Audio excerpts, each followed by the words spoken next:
2011 থেকে 2015 সাল পর্যন্ত নিষিদ্ধ সংগঠন ছাত্রলীগের সাধারণ সম্পাদকের দায়িত্ব পালনের সময় টাকার বিছানায় ঘুমাতেন সিদ্দিকী নাজমুল হোসেন।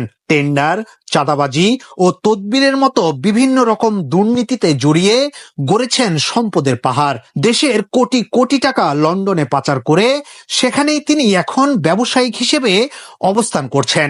এরপরও থেমে নেই বাংলাদেশ নিয়ে তার ধ্বংসাত্মক ষড়যন্ত্র। কিন্তু এবার নিজের দলের নেতাদেরকেই এক হাত নিয়েছেন সামাজিক যোগাযোগ মাধ্যমে কালা মাগুর নামে খ্যাত এই নেতা। সম্প্রতি নিজের ভেরিফাইড ফেসবুক পেজে দেয়া এক পোস্টে ছাত্রলীগের এই সাধারণ সম্পাদক দাবি করেন, শেখ হাসিনা দলের খোঁজ খবর রাখার দায়িত্ব দিয়েছিলেন 4 জনকে। পরবর্তীতে তারা দলের 4 খলিফা হয়ে যান।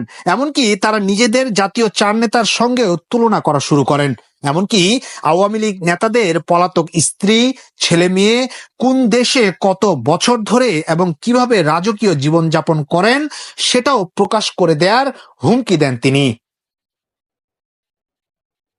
পোস্টে নাজমুল বলেন, সেই থেকে 4 আগস্ট পর্যন্ত 3-এর এতে বসে বসে নেত্রীকে মিথ্যা তথ্য দিয়ে পার্টির মালিক সেজেছিল, অথচ তারা তাদের নির্বাচনী আসনটিতেই সামাল দিতে পারেনি। সেই সময় ছাত্রলীগের সাবেক নেতারা 3-এর বাইরের রাস্তায় নিজেদের জীবন বাজি রেখে পার্টি অফিস আগলে রেখেছিল।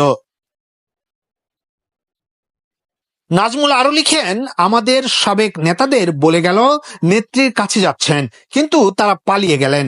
অথচ একবারের জন্য খবরও নিল না, বলল না যে তোমরা চলে যাও। তার পরদিন তো সব শেষ। এই ছিল অবস্থা।